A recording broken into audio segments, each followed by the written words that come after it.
કલાપ્રેમી ભાવનગર શહેરમાં જેમની સ્મૃતિમાં અદ્યતન યશવંતરાય નાટ્યગૃહ બનાવ્યું છે, જેઓ એ વતન સંગીત શીખવવા એવા નિર્મોહી ઉત્તર હિન્દુસ્તાની શાસ્ત્રીય સંગીતના ગાયક, જેમણે રસરંગના ઉપનામથી ઘણી બધી શાસ્ત્રીય બંદીશો રચી હતી.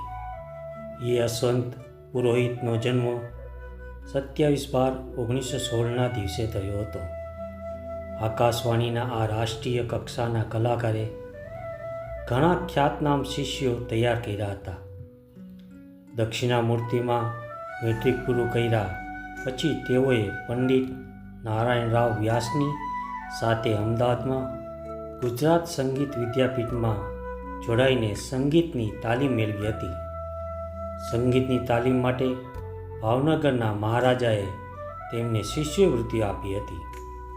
ગ્વાલિયર ઘરાનાની ગાયિકાનો પરિચય તેમને શંકરરાવ વ્યાસ અને નારાયણ ખરેએ કરાવ્યો હતો.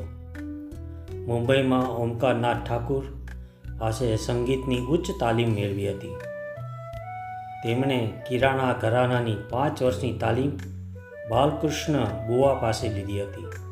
શંકરા, છાયાનટ, સી.બી. ગહાગ અને કેદાર રાગ તેમને અતિ પ્રિય હતા.